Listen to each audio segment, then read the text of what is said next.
ہمیشہ اپنی چھوٹی چھوٹی غلطیوں سے بچنے کی کوشش کرو، کیونکہ انسان پہاڑوں سے نہیں پتھروں سے ٹھوکر کھاتا ہے۔ ہمیشہ سمجھوتا کرنا سیکھو، کیونکہ تھوڑا سا جھک جانا کسی رشتے کو ہمیشہ کے لیے توڑ دینے سے بہتر ہوتا ہے۔ ہجوم کے ساتھ غلط راہ پر چلنے سے بہتر ہے کہ آپ تنہا راہ ہدایت پر چل پڑیں۔ ہر مسئلے کے لیے کوئی نہ کوئی حل ضرور ہوتا ہے، اور اسی حل کی موجودگی کے احساس کا نام امید ہے۔ گھر میں چھوٹی موٹی باتیں تو ہوتی رہتی ہیں، اور پرسکون زندگی گزارنے کے لیے ان باتوں کو نظر انداز کرنا اور ایک دوسرے کو برداشت کرنا ہی اصل نبھانا ہے۔ میں نے زندگی میں ایک ہی بات سیکھی ہے کہ انسان کو کوئی چیز نہیں ہرا سکتی جب تک وہ خود ہار نہ مان لے۔ انسان جب منافقت کی سیڑھیاں چڑھنا شروع کر دیتا ہے تو اسے جھوٹ کی عادت ہو جاتی ہے۔ خود کو اخلاقی طور پر سنوارنے میں اتنا وقت صرف کرو کہ تمہیں دوسروں پہ تنقید کرنے کی فرصت نہ ملے۔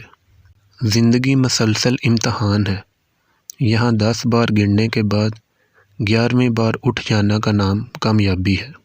ماضی بدل نہیں سکتا، پر حال اور مستقبل آج بھی ہماری مٹھی میں ہے۔ دوسرا موقع سب کو ملتا ہے، پہلی بازی سب نے ہاری ہوتی ہے۔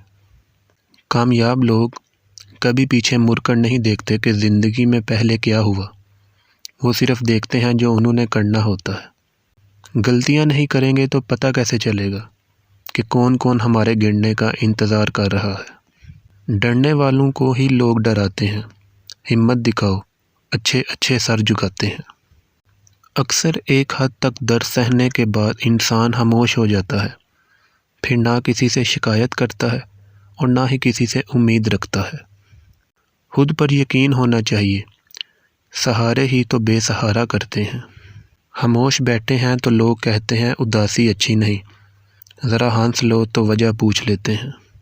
ہم ہمیشہ یہ سوچتے ہیں کہ دوسروں کی زندگی ہماری زندگی سے بہتر ہے، لیکن کبھی یہ نہیں سوچتے کہ ہم بھی اوروں کے لیے دوسرے ہیں۔